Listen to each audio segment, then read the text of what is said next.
Aqueles que puderem, vamos nos colocar de joelho para falarmos com o nosso Deus.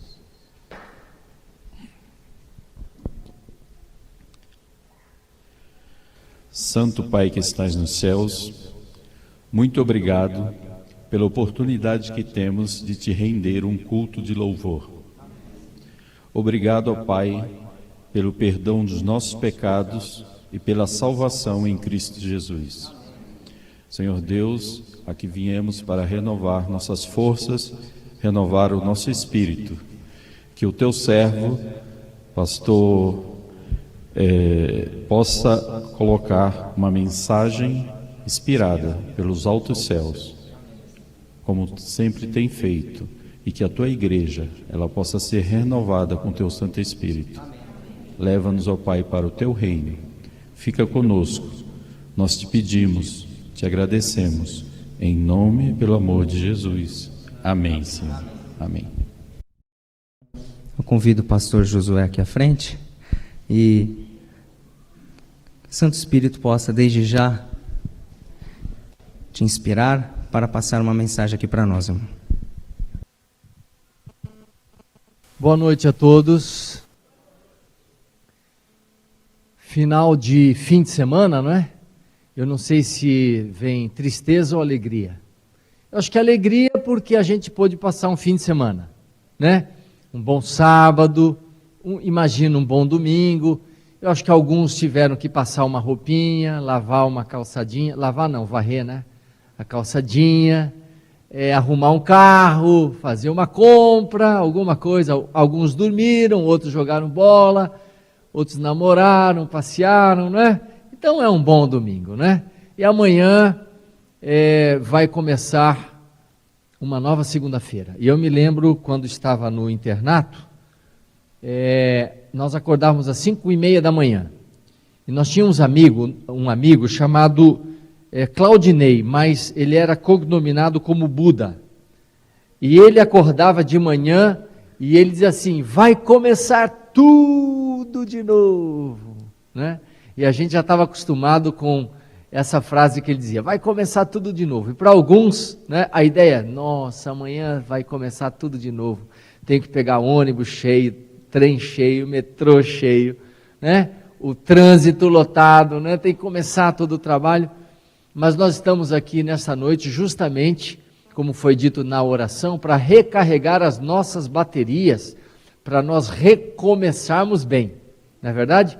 Recomeçarmos cheios de alegria, cheios de esperança, na presença do Senhor, o nosso Deus. Uma das maneiras de nós termos a nossa bateria espiritual carregada é nós buscarmos a presença de Deus todos os dias.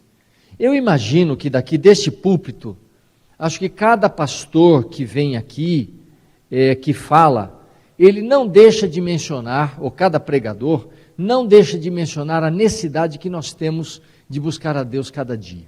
Não é verdade? Cada dia você buscar a presença de Deus, cada dia você ouvir a voz de Deus através da palavra, cada dia Deus ouvir a voz do seu coração através da oração, e cada dia as pessoas ouvirem a voz do seu testemunho no relacionamento com as outras pessoas. É isso que faz a gente crescer, é isso que faz a gente ficar estável na religião, é isso que faz a gente se aprofundar na religião, é o contato diário com Deus. Então não dá para a gente ser cristão sem a gente ter um contato íntimo, significativo, sistemático com Deus. Porque às vezes a gente fala que é cristão, a gente só é cristão de vir à igreja, de não matar, de não roubar, né? De não mentir e dar o dízimo e tal, mas o relacionamento com Deus está em falta. E verdadeiramente, como cristãos, nós necessitamos de buscar a Deus. E eu vou cantar agora uma música, e essa música, ela faz um pedido, né? Ela fala assim: Senhor, eu preciso tanto ouvir a Tua voz, e nós precisamos de ouvir a voz de Deus cada dia, né? E eu gostaria de convidar você para ouvir essa música só com os olhos fechados. Porque quando a gente fecha os olhos, a gente consegue se concentrar mais. Então você ouve a melodia, ouve a orquestra, ouve a letra e começa a pensar e se una à mensagem desta música no seu pedido para ouvir a voz de Deus.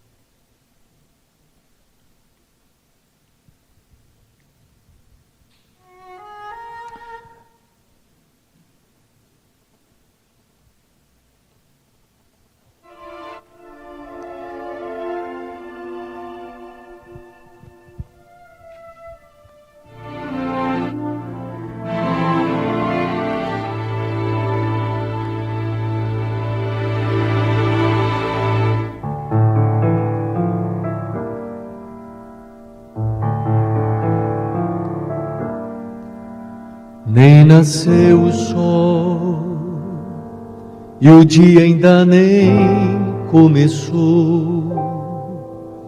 Somos só nós dois, o Rei do Universo e eu.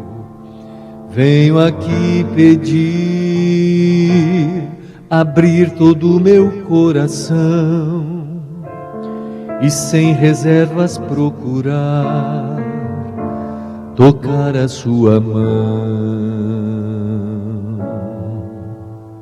Metade desse mundo ainda não acordou. A lua está cansada, mas não se retirou. E eu já sinto em mim o teu frescor. Pai, preciso tanto ouvir tua voz, sentir que tu aqui bem perto estás. Sei que ouves minha oração e escutas quando eu pedir perdão.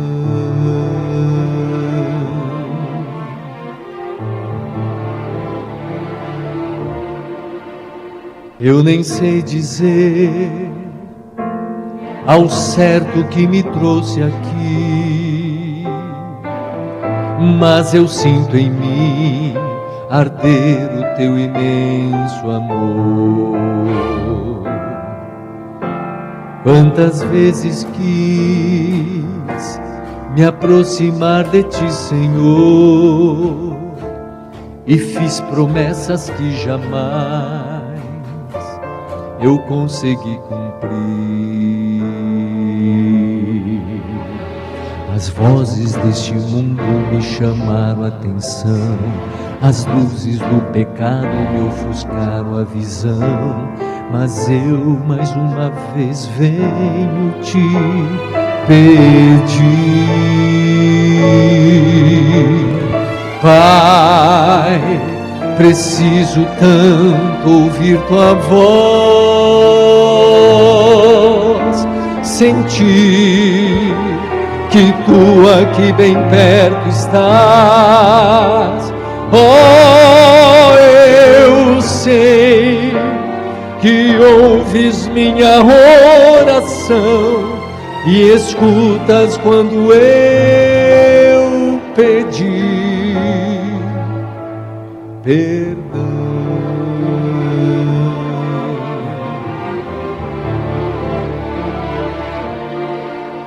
Madrugada, madrugada, me traz pra junto do meu Deus. Madrugada, madrugada, me devolve a paz do céu, pois eu sei que um só instante junto aos pés do Pai amante é capaz de transformar o meu viver. E ao invés de andar errante, inseguro e vacilante, vou centrar a minha vida em Jesus. Vou trazer no rosto o brilho de quem encontrou seu Deus. seu Deus.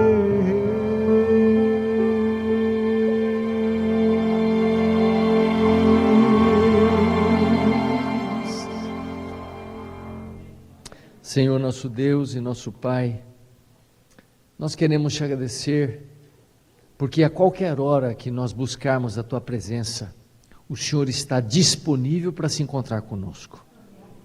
Obrigado porque, mesmo sendo o Deus que governa todo esse vasto universo, todos os planetas, todas as suas situações, o Senhor que olha por 7 bilhões de pessoas, o Senhor ainda para escutar a nossa voz. O Senhor para prestar atenção naquilo que nós temos a lhe dizer. O Senhor para ouvir os nossos clamores, as nossas súplicas e os nossos agradecimentos. Muito obrigado por isso, Senhor. Obrigado porque nós podemos ter um encontro com o Senhor cada dia em casa. Obrigado porque podemos ter um encontro com o Senhor aqui na Tua casa de oração. E aqui estão esses Teus filhos queridos que vieram buscar um alento, uma força, um poder, uma graça, uma misericórdia. E nós queremos pedir humildemente, Senhor, que o Senhor possa, com o Espírito Santo de Deus, tocar na mente, no coração, na alma, no corpo, para que esta Tua mensagem possa vir como uma água refrescante, como um poder habilitador, como uma força encorajadora para cada um de nós. E que se há alguém aqui triste, preocupado, desolado, que o Senhor possa trocar essa tristeza pela alegria do Espírito. Que o Senhor possa fortalecer cada um de nós e nos motivar a nos prepararmos para a vida eterna. Abençoa-nos então agora, ao abrirmos a Tua palavra. Nós te pedimos e nós te agradecemos em nome de Jesus. Amém. Gostaria de convidar você para abrir a Bíblia em Hebreus capítulo 11.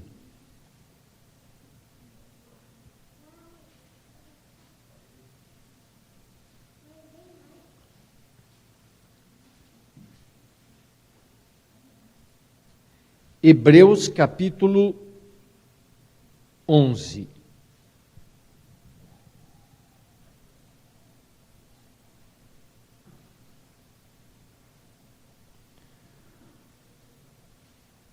Já acharam?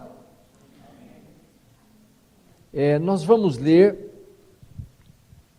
a partir do verso 24 ao 28.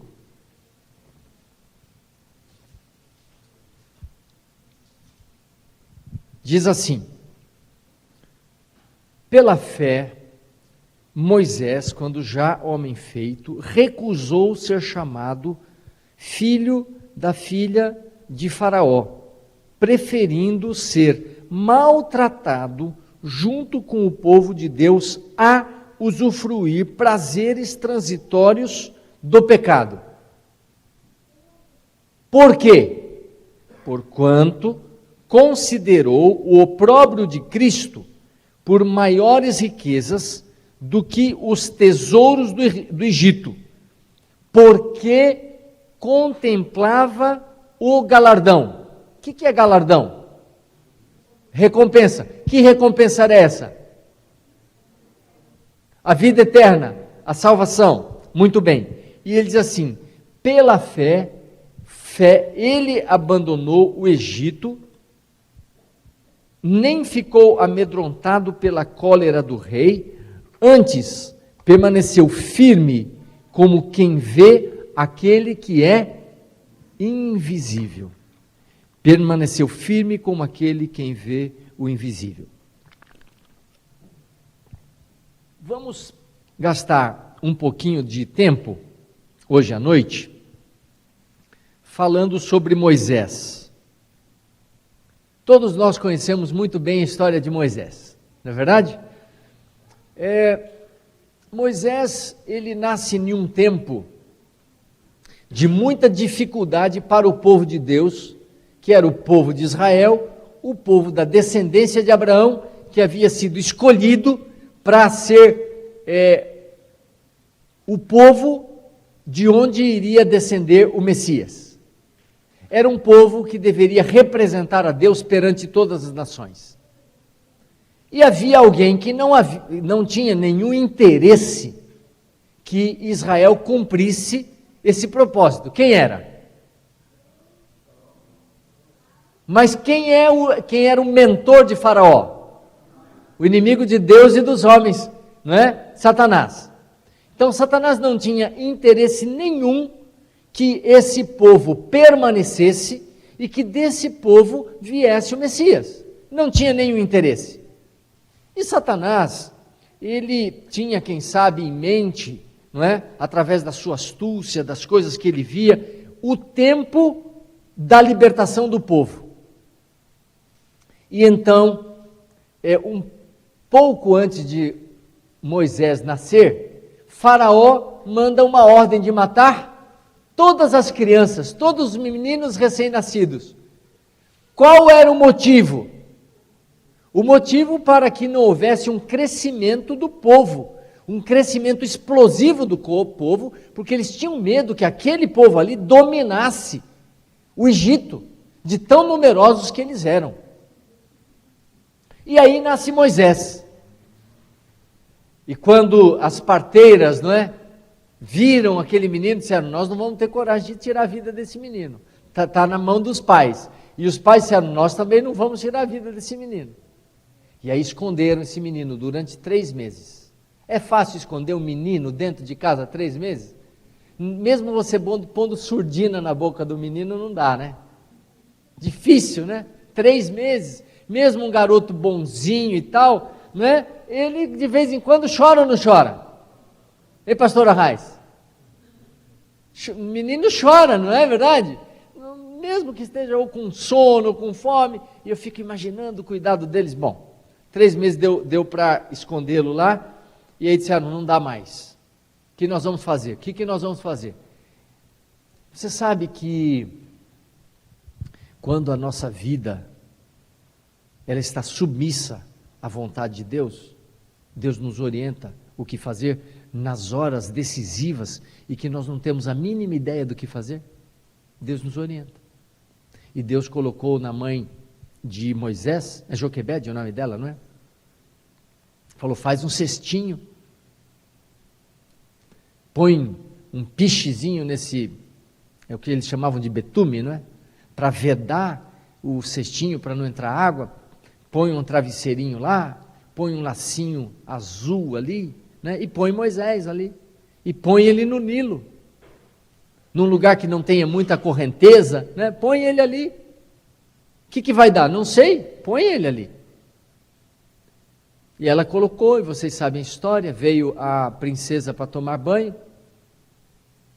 Será que foi coincidência que era o mesmo lugar? Talvez eles tivessem conhecimento de onde viesse a princesa tomar banho e colocaram o nenê ali perto, não sei.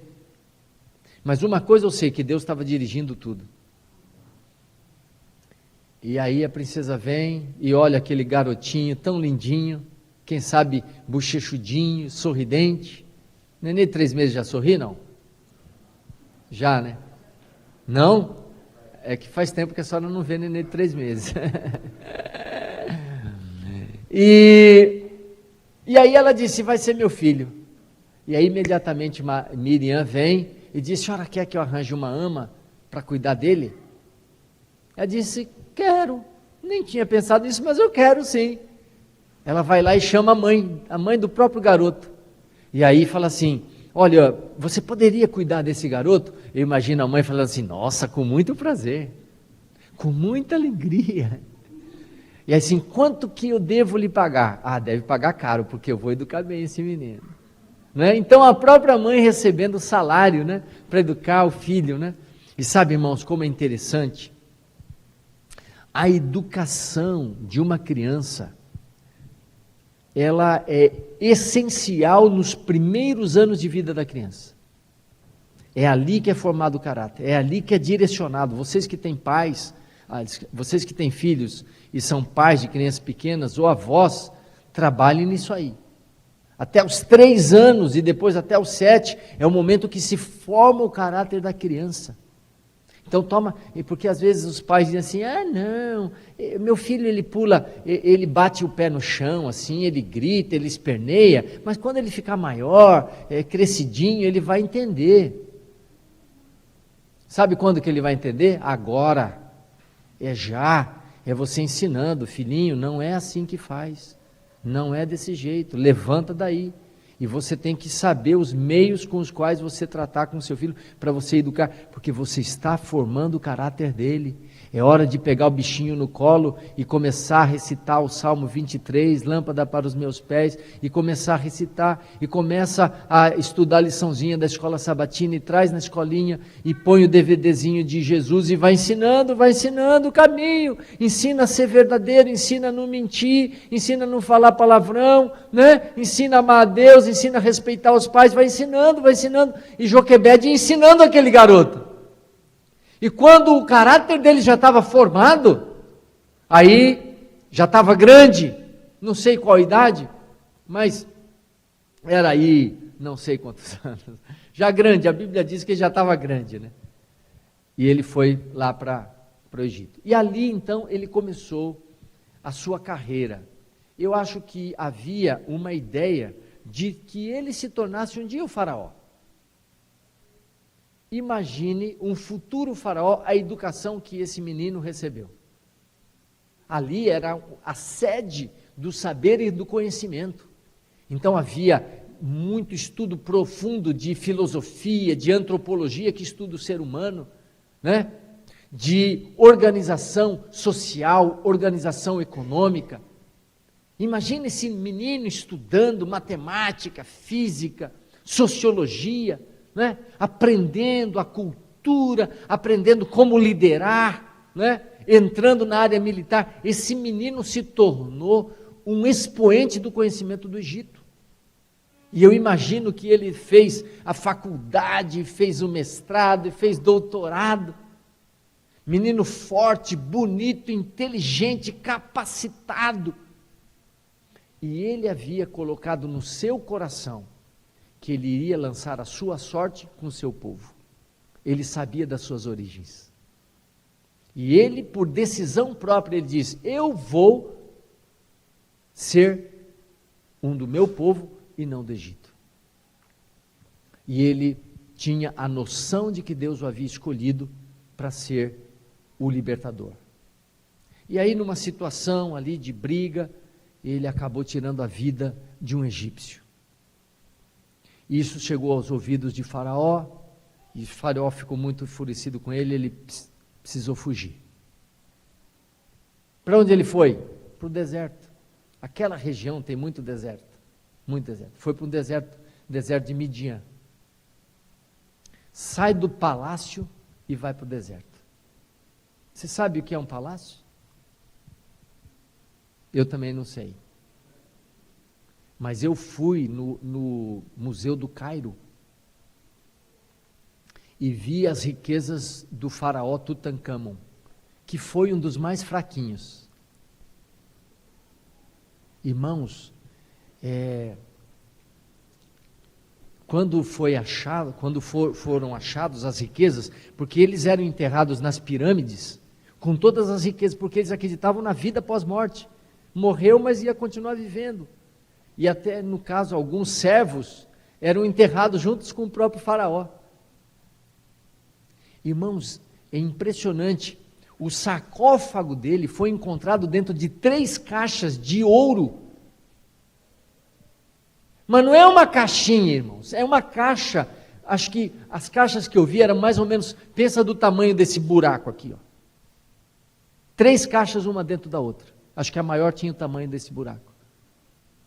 E o sarcófago dele todo de ouro, e uma máscara de ouro, tudo exposto ali para você ver. A sua máscara acho que pesava 10, 11 quilos de ouro. Que coisa! Então imagine como não era o palácio onde ele vivia, as facilidades que ele tinha, as oportunidades, a riqueza que ele tinha. Ele diz assim, eu prefiro abrir mão de tudo isso aí para cumprir o desejo de Deus para comigo. Mas ele foi para o deserto. E sabe o que ele foi fazer no deserto? Sabe o que foi fazer? Foi fazer rali. Foi fazer rally? Paris-Dakar? Não. Foi cuidar de ovelhas. Sabe quantos anos ele cuidou de ovelha? 1 ano, 2 anos, 5 anos, 10 anos, 20 anos, 30 anos, 40 anos, cuidando de ovelhas no deserto. Mas nesse período de 40 anos aconteceram algumas coisas. Por causa da solitude do lugar, ele teve a oportunidade de entreter uma comunhão íntima e profunda com Deus. Ele começou a conhecer muito melhor e profundamente a Deus. E ele se comunicava com Deus através da oração. E Deus se comunicava com ele através da natureza, através da circunstância, através da sua mente. E Deus se comunicava com ele. E ele se tornou muito próximo de Deus, muito íntimo de Deus. E esse foi o maior ganho que ele teve nesses 40 anos.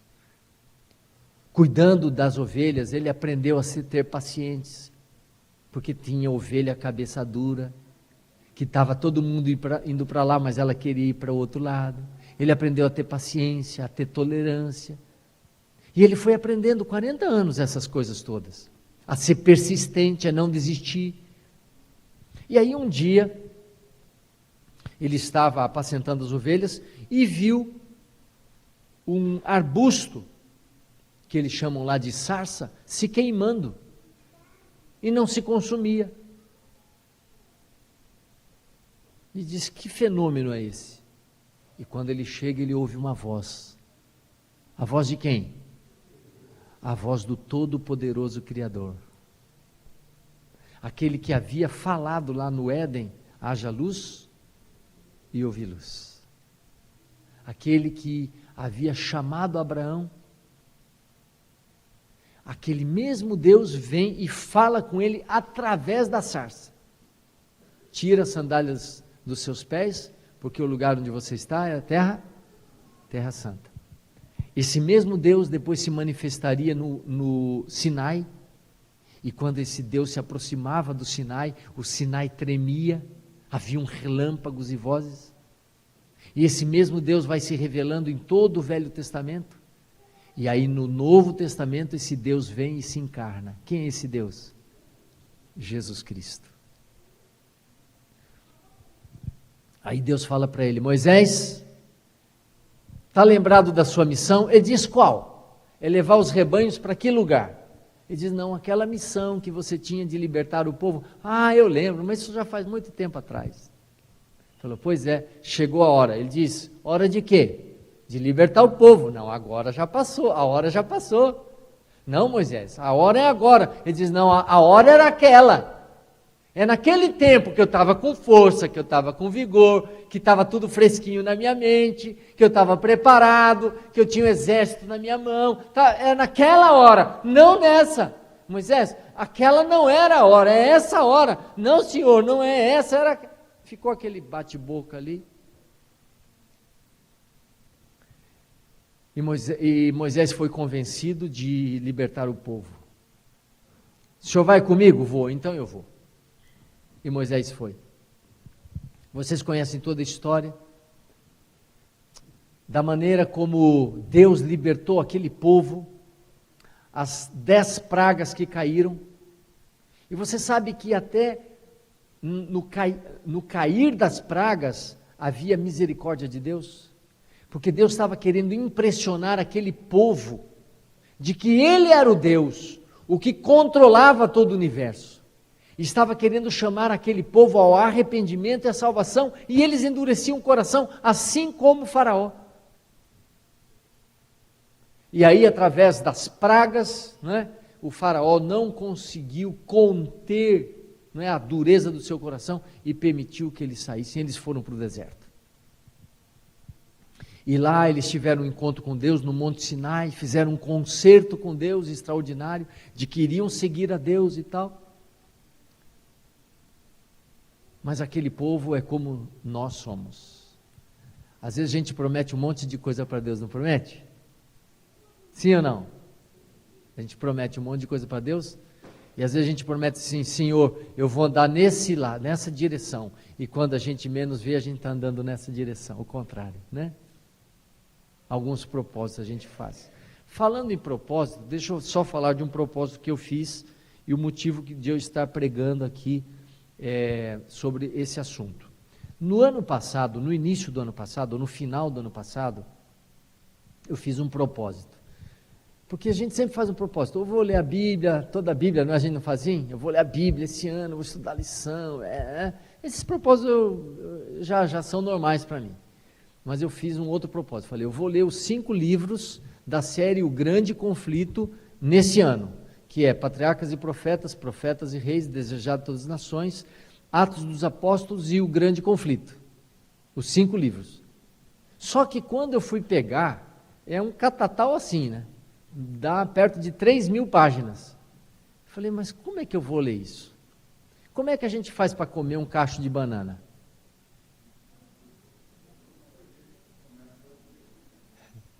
Começa e vai comendo uma de cada vez, né? Então assim eu fiz. Pensei, bom, quantos dias nós temos no ano? Quantas páginas são? Aí eu fiz a divisão. Se eu lesse 10 páginas por dia, durante 5 dias na semana, ao final do ano eu teria lido todos os livros. E se Deus quiser e permitir, até o dia 31 de dezembro eu vou fechar a minha conta. Por que hoje eu estou pregando sobre Moisés? Porque eu li nesse livro tudo aquilo que eu estou contando para vocês, e tem muito mais coisas que eu não estou contando que estão aqui. Patriarcas e Profetas, extraordinário livro. E eu gostaria de fazer uma propaganda para vocês lerem. Então, já está terminando o ano. Faz um propósito para o ano que vem de você ler. Pastor, não dá para eu ler 10 páginas, apesar de que 10 páginas não é muito, ou é? Você acha 10 páginas muito? Não, a meia hora de leitura dá. Eu demoro um pouco mais, que eu vou grifando e tal. Mas se não der 10 páginas, lê 5. E se não der para ler 5, lê 2. E se não der para ler 2, lê 1. O que você acha? Lê 1. Se você lê uma página por dia, durante 365 dias, você vai chegar quase na metade desse livro. Quase na metade. Esse aqui tem 755 páginas. Não é ótimo? Tem gente que nunca lê nada, porque não faz propósito. Então eu gostaria de fazer uma sugestão para você. Faça um plano de leitura no ano que vem. Leia um livro que você goste, História da Redenção. Tem uma coleção que está saindo agora, de 5 ou 6 livros, se eu não me engano, e vai custar, sabe quanto para você? Eu nem vou falar. Não vou falar não. Vou falar não. Não vou não. Não vou falar não. Vou até tomar uma água aqui. Sabe quanto vai custar uma coleção de... São 6 livros ou 5? 6? Você já sabe, né? Vai custar R$10. Você acredita nisso? Sabe o que é isso, irmãos? É a igreja investindo para que você tenha a oportunidade de ler e aprender. Então faça um plano de ler, não é? Já, quem sabe, começando hoje, amanhã. Bom, o que eu estava falando mesmo antes disso? Estava falando do propósito, não é? Pelo qual eu estou falando sobre Moisés. Moisés, então, começa a liderar o povo, né, para conduzi-lo à terra da promessa. Fizeram um concerto, não é? Só que quando eles estavam, pense que aqui aonde eu estou, é o deserto onde eles estavam. E aqui embaixo era a terra prometida. Estavam muito perto ou não? Estavam na borda da terra prometida, mandaram 12 espiões para verificar a terra, e eles voltaram. Voltaram dizendo assim: tudo aquilo que Deus falou que essa terra é, ela é mais. É mais. É bonita, tem floresta, tem árvore, tem fruta, tem fontes de água. Essa é uma terra boa, frutífera. Quer saber? Uma uva lá é do tamanho de uma laranja. Alguém já viu alguma uva do tamanho de uma laranja? E eles disseram assim, quer ver? E eles trouxeram 2 homens um cacho de uva nas costas, para mostrar para o povo. Ah, que maravilha, vamos para essa terra. Só que tem um negócio. O povo que vive lá, aquele povo é brabo. São gigantes os caras. Não dá para a gente. Nós olhávamos para eles, nós éramos como gafanhotos aos olhos deles. Não dá. 10 deles deram esse relatório. E 2 deles disseram não é Deus que prometeu a terra para nós, Ele vai nos dar a vitória. Vamos, mas os 10 influenciaram todo o povo. Sabe qual era a quantidade de pessoas? 2 milhões de pessoas. 2 milhões de pessoas. E eles disseram, não vamos enfrentar esses gigantes. Vamos voltar para trás, vamos fazer alguma coisa, mas lá a gente não vai. E o que aconteceu, meu irmão e minha irmã? Moisés, ele não entra na terra prometida sozinho. Ele permanece com o povo. Sabe por quê, irmãos? Moisés havia aprendido a amar o povo de Deus. Ele havia lançado a sua sorte junto com o povo de Deus e ele morreria com eles. E os anos foram se passando, irmãos. Foram se passando. Sabe quantos anos se passaram? 1, 5, 10, 20, 30, 40 anos, mais 40 anos no deserto. Quando já estava próximo novamente de eles voltarem à terra prometida, acabou a água. O Cantareira secou. São Paulo ficou sem água.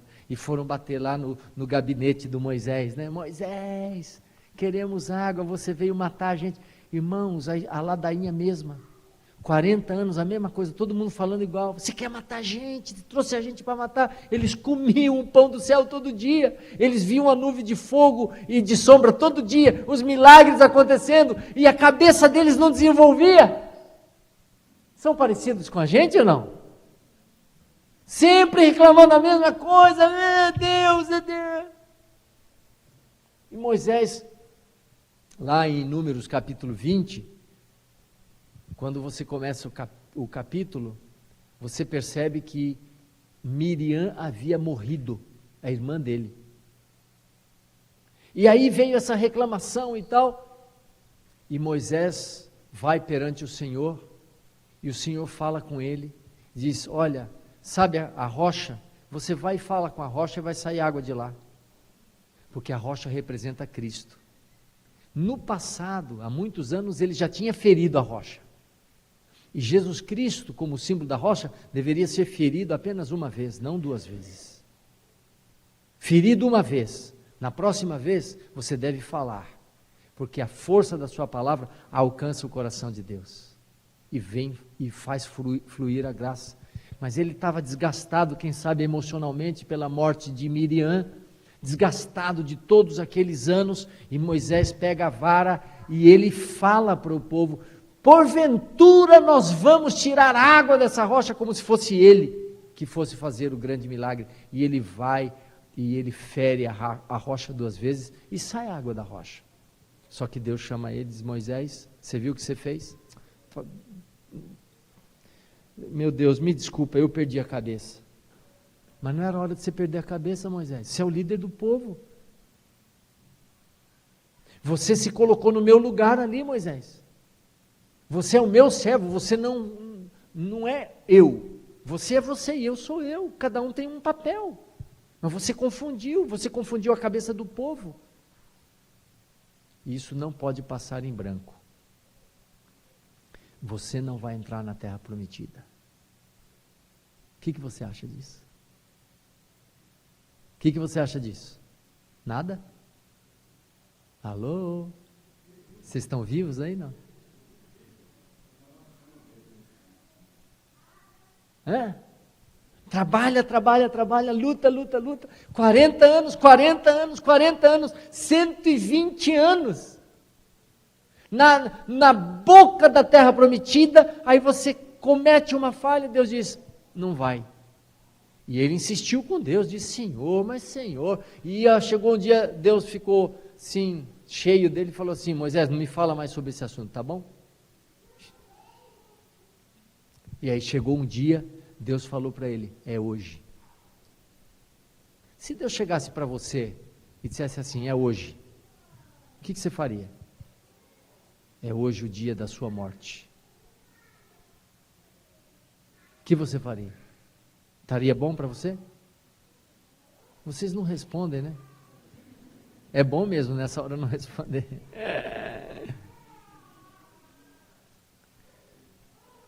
Deus chegou para Moisés e disse assim, é hoje, sobe para o monte, lá no Nebo, é hoje, e vai, mas vai sozinho. Você sabia que Moisés sobe ao monte completamente só? Não foi filho, não foi esposa, não foi ancião, não foi príncipe, não foi ninguém. Sozinho. Os olhos ainda tinham o mesmo brilho, as forças ainda estavam no vigor, subiu o monte. Imagine quais seriam ou quais deveriam ser os pensamentos de Moisés, subindo o monte. Quando ele chega ali em cima, ele olha a campina de Moabe, onde eles estavam, a terra prometida, e ele começa a fazer um histórico da sua própria vida, das suas agruras, dos seus sacrifícios, das suas lutas, e sabe a conclusão que ele chega? Eu acho que não valeu de nada todo esse meu sacrifício. Parece que foi tudo vão. Essa é a conclusão que ele chegou. Mas Deus, ele é tão bom, ele é tão misericordioso, que ele sabe o que ele faz com a gente. Apesar de ele não ter permitido que Moisés entrasse na terra prometida, Deus não o havia abandonado. Porque Moisés havia confessado o seu pecado, havia pedido perdão e Deus o perdoou, só não permitiu que ele entrasse. Mas Deus estava do lado dele. E Deus sabia o que estava no coração de Moisés. Deus sabia a tristeza que havia no coração de Moisés. A tristeza por ter deixado o povo lá e não conduzir o povo. A tristeza por não entrar na terra prometida. A tristeza por olhar para a sua vida e parecer que tudo havia sido em vão. Deus conhecia isso. E sabe o que Deus faz para ele? Deus vem e dá uma visão para Moisés. Está escrito aqui, ó. Está escrito em detalhes a visão que Deus dá para Moisés. Moisés consegue, através dos olhos da fé, e Deus lhe mostrou o que aconteceria nos anos que viriam depois da sua morte. Ele enxerga o povo entrando na terra prometida, ele enxerga o povo tomando posse da terra, ele enxerga todas essas coisas, a apostasia do povo, quando eles são levados cativos, quando eles voltam, a vinda do Messias. Ele enxerga e vê todas as coisas, e sabe até onde que ele enxerga? Ele enxerga até o momento depois dos 1000 anos, quando a terra é renovada, e os santos, eles tomam posse da verdadeira terra prometida. Ele faz todo esse percurso histórico que Deus lhe dá através de uma visão. E quando termina a visão, ele olha para si mesmo e pensa assim, o que eu sofri não é nada em relação ao que Jesus Cristo, meu Senhor, sofreu. Não é absolutamente nada. E agora, com os olhos cheios da esperança, ele adormece como um velho guerreiro, e se coloca nas mãos de Deus. A Bíblia diz que Moisés foi sepultado num vale pelos anjos e pelo Senhor Jesus Cristo, num lugar que ninguém sabia onde era, porque havia o medo e o perigo de eles idolatrarem o corpo de Moisés, a sepultura de Moisés. Mas a Bíblia diz que passado um tempo, nós não sabemos quanto tempo, Deus tinha um plano que ele não havia falado para Moisés. Qual era o plano? Ninguém ainda havia sido ressuscitado nesse planeta. Ninguém. Mas dentro do plano de Deus, Jesus vem e dá um cheque pré-datado. Ele era o Cordeiro de Deus que tira o pecado do mundo, que havia sido morto desde a fundação do mundo, mas de fato isso não havia acontecido, e ele não havia ressuscitado, para dar a garantia e o penhor da ressurreição dos outros. Então ele dá um cheque pré-datado. E ele vem e ressuscita Moisés. E o leva para o paraíso. Por ocasião da transfiguração do Senhor Jesus, Moisés e Elias, que haviam sido levados para o céu, Elias, que havia sido levado sem experimentar a morte, e Moisés, que havia experimentado a morte e fora ressuscitado, vieram para falar com Jesus no Monte da Transfiguração. E quando ele pisa naquele monte, se cumpre o desejo dele de colocar o seu pé naquela boa terra. Olhem só que coisa! Ele nunca imaginava que ele estaria na terra prometida, pisando na terra prometida, só que agora através de um corpo glorioso. Olha que coisa extraordinária. E Moisés se tornou um símbolo daqueles que irão morrer, mas que serão ressuscitados por ocasião da volta do Senhor Jesus. Por que eu gostei tanto dessa história? Porque essa história representa, quem sabe, a sua história e a minha história. Já não aconteceu alguma vez na sua vida, ou quem sabe não esteja acontecendo agora, de que você olha para você, para todos os seus esforços, para todos os seus sacrifícios, para todas as suas lutas, você olha e fala assim: de que adiantou? De que valeu? Parece que a minha vida não prestou para nada. Parece que eu passei esse tempo todo enxugando gelo. Porque você enxuga gelo, mas ele nunca enxuga, né? Já viu aquilo? Se enxuga e ele não enxuga. Ele está sempre molhado, até ele acabar. É como o cachorro que corre atrás do rabo, nunca alcança. Quem sabe você pode estar olhando para você assim. Mas eu aqui, em nome de Deus, estou trazendo a experiência de Moisés para animar o seu coração. Deixa Deus iluminar o seu futuro com as promessas da sua volta. Deixa Deus iluminar o seu futuro com as promessas da restauração. Deixa Deus iluminar o seu futuro com a esperança da vida eterna. Tem um trecho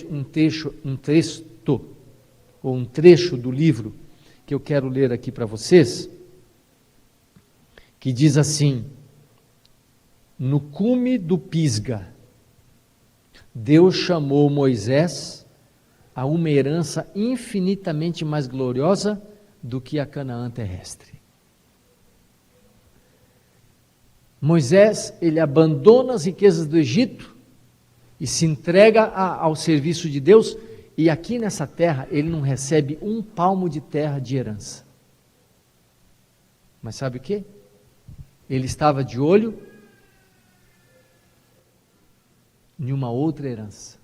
E olhem o que é que diz Hebreus, no capítulo 11, verso 13, diz assim: todos esses morreram na fé sem ter obtido as promessas.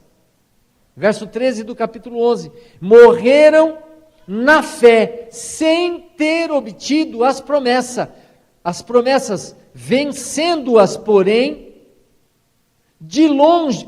vendo-as, porém, de longe, e saudando-as, e confessando que eram estrangeiros e peregrinos sobre a terra. Meu irmão e minha irmã, você e eu somos peregrinos sobre essa terra. O nosso lar não é aqui, a nossa herança não é essa. Não são os carros, as casas, as fazendas, as chácaras, a casa na praia, uma boa aposentadoria. A nossa herança é a herança eterna. E é isso que deve motivar o nosso coração, alegrar a nossa vida. A nossa herança não está aqui. Não está aqui. Então não desanime no seu coração. Não olhe para a sua vida como se ela fosse em vão, mas olhe para o futuro. Olhe para as promessas e veja o que está escrito aqui no capítulo 10, nos versos 35 ao 39 de Hebreus capítulo 10, verso 35 ao 39. Olha o que diz aqui: não abandoneis, portanto, a vossa confiança, ela tem grande galardão. Eu imagino se Deus pudesse falar para Moisés naquele dia, ou se o autor de Hebreus pudesse falar para Moisés: Moisés, não fica assim tribulado, a sua luta, o seu trabalho tem grande galardão. Não abandone, portanto, a vossa confiança, ela tem grande galardão. Com efeito, tendes necessidade de perseverança. O que é perseverança, meus irmãos? É você continuar. É você continuar mesmo quando você não tem mais força. É você continuar quando você não tem mais ânimo. É você continuar quando tudo está escuro. É você continuar. Naquele desenho Procurando Nemo, o que era dito? Continue a remar, continue a nadar, não era assim?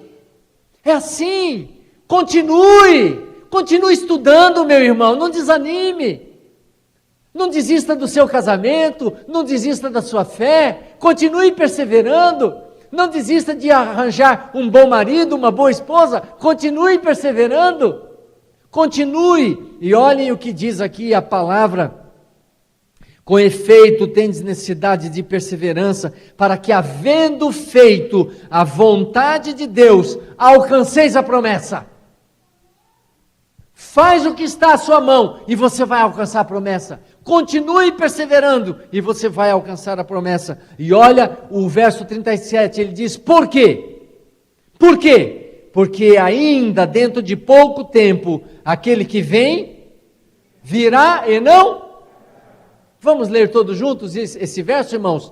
Porque ainda dentro de pouco tempo, aquele que vem virá e não tardará. Você acredita nisso, irmãos? Eu acredito, nós acreditamos. E diz no verso 38, todavia o meu justo viverá pela fé. É hora, irmãos, de nós vivermos pela fé. Pastor, mas está tudo ruim, está tudo escuro, está tudo difícil, as portas estão fechadas. É hora de nós vivermos pela fé. É hora de nós acreditarmos que há uma porta aberta onde a porta está fechada. É hora de nós acreditarmos, o meu justo viverá pela fé. E olhem o que diz aqui: se retroceder, nele não se compraz a minha alma. E no verso 39 diz assim: nós, porém, não somos dos que retrocedem para a perdição, somos, entretanto, da fé para a conservação da alma. Nós não somos daqueles que retrocedem para a perdição, não somos. Nós somos daqueles que prosseguem para a salvação. Havia numa mina 2 operários que foram soterrados por um desabamento. E o que fazer embaixo da terra, com escuridão, sem ar direito, sem água, sem comida? O que fazer? Você grita, ninguém escuta, como fazer? E um deles diz: nós temos que cavar. E outro diz: mas olha esse mundo de terra que tem diante de nós, como é que nós vamos fazer? Ele diz: a única opção que nós temos é cavar, é cavar, é cavar, vamos cavar. E os dois começaram a cavar, mas um deles estava sempre reclamando, sempre: nós não vamos conseguir, nós não vamos conseguir, nós vamos morrer, nós vamos morrer. E sabe o que aconteceu 2 dias depois? Esse camarada morreu. Morreu! Por causa do desânimo, da tristeza, da falta de energia, falta de comida, falta de água, falta de ar, ele morreu. Mas o outro diz: eu vou continuar cavando, nem que eu morra cavando, mas eu vou continuar.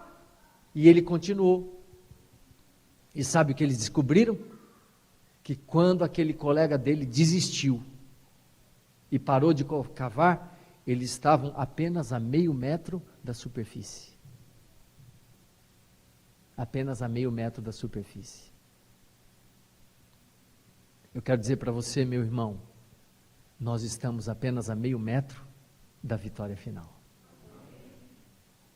Continue cavando, continue nadando, continue persistindo. Deus vai te ajudar. Deus vai ser a sua força. Deus é a sua rocha.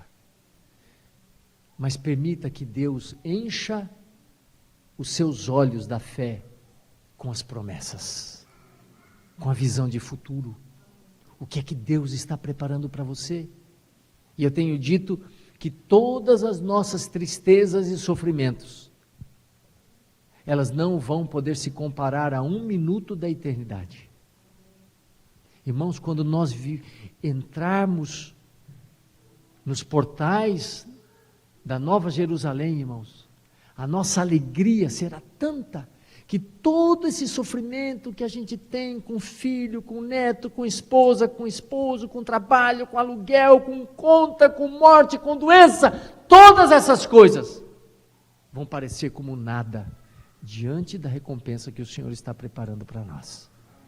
Eu vim aqui nessa noite para animar você, para você continuar.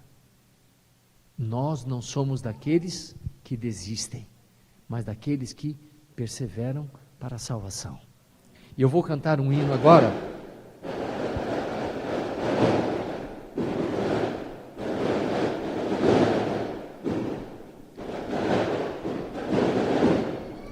Olha, eu quero dizer para vocês que nunca houve uma comemoração tão grande quando eu terminasse um sermão como agora. Olha, que maravilha! A palavra é maravilhosa, não é mesmo? Você vê? A gente terminou a palavra, eles comemoraram. Glória a Deus por isso. E eu quero então que você preste atenção nesta música e permita que Deus traga essa visão extraordinária de futuro para o seu coração, para animar.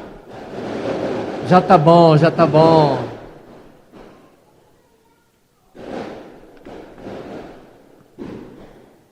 Para animar o seu coração, tá bom?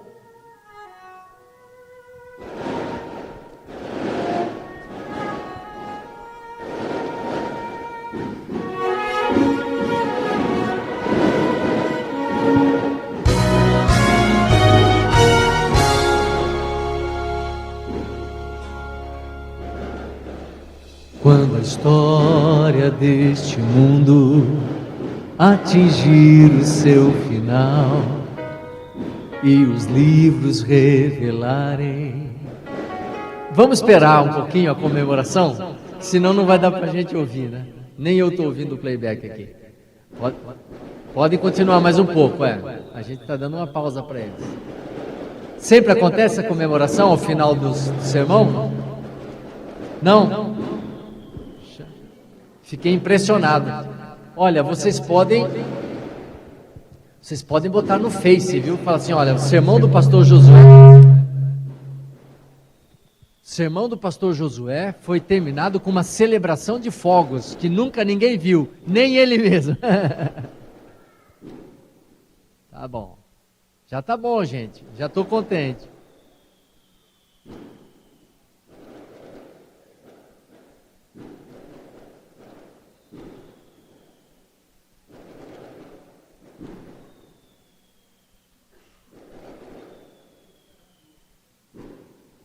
Puxa vida.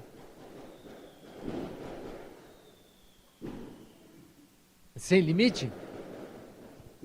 Sempre acontece isso? Foi hoje, é por causa do sermão, minha irmã.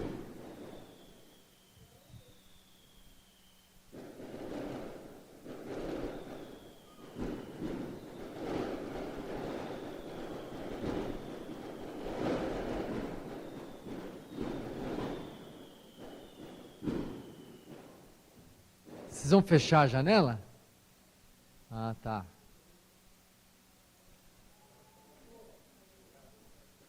Agora acabou. Então pode soltar lá.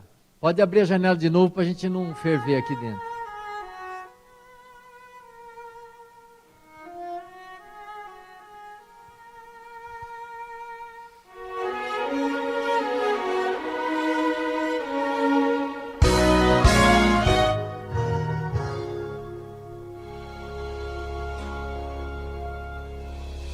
Quando a história deste mundo atingir o seu final e os livros revelarem quem é bom e quem é mau, bom será ouvir de Cristo: muito tempo eu esperei.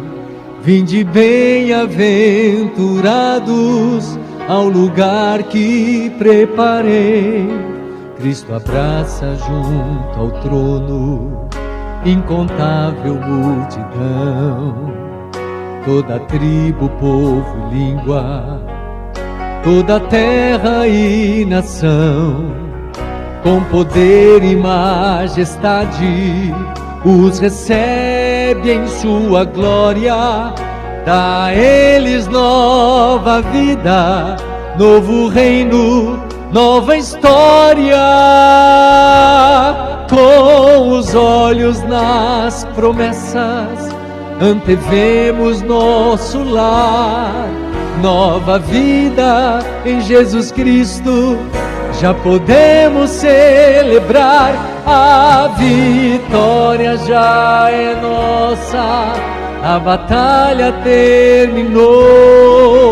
Aleluia ao Deus eterno, a vida eterna começou.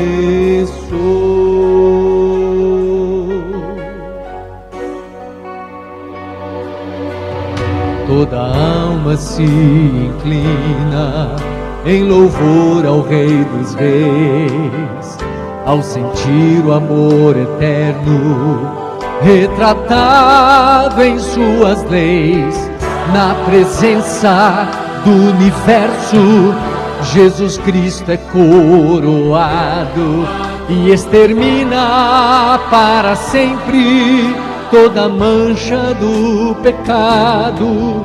Já passou a noite escura, o sol da vida irradia.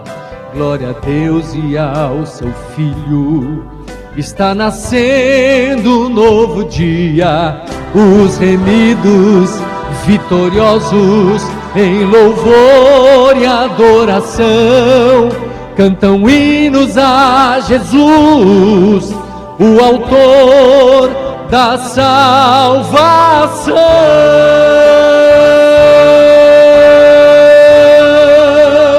Com os olhos nas promessas antevemos nosso lar.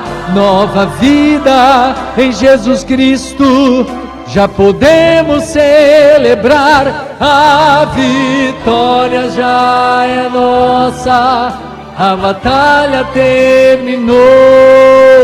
Aleluia ao Deus eterno, a vida eterna começou.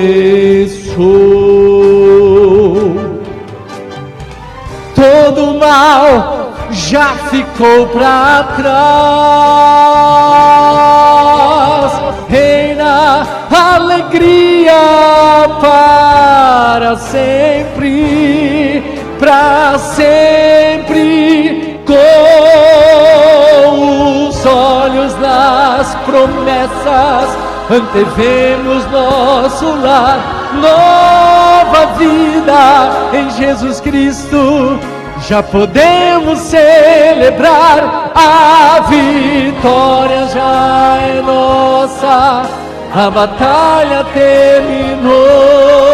Aleluia, o Deus eterno, a vida eterna começou.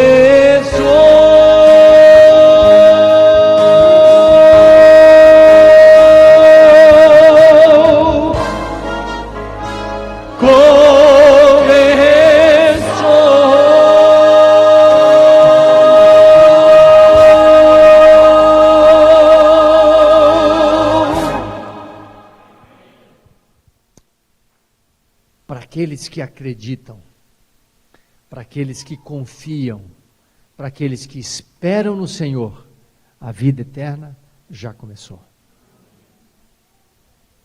Você não gostaria nesta noite de pedir para Deus o seguinte: Senhor, me dá uma visão do futuro. Põe as tuas promessas dentro do meu coração, para que eu possa enxergar essa vida eterna, o lar que o Senhor preparou, a herança incorruptível que o Senhor há de nos dar, e permita que eu viva pela fé, enxergando que o Senhor nunca vai me abandonar, e que por fim me dará a coroa da glória. Você não gostaria de pedir isso para Deus nessa noite?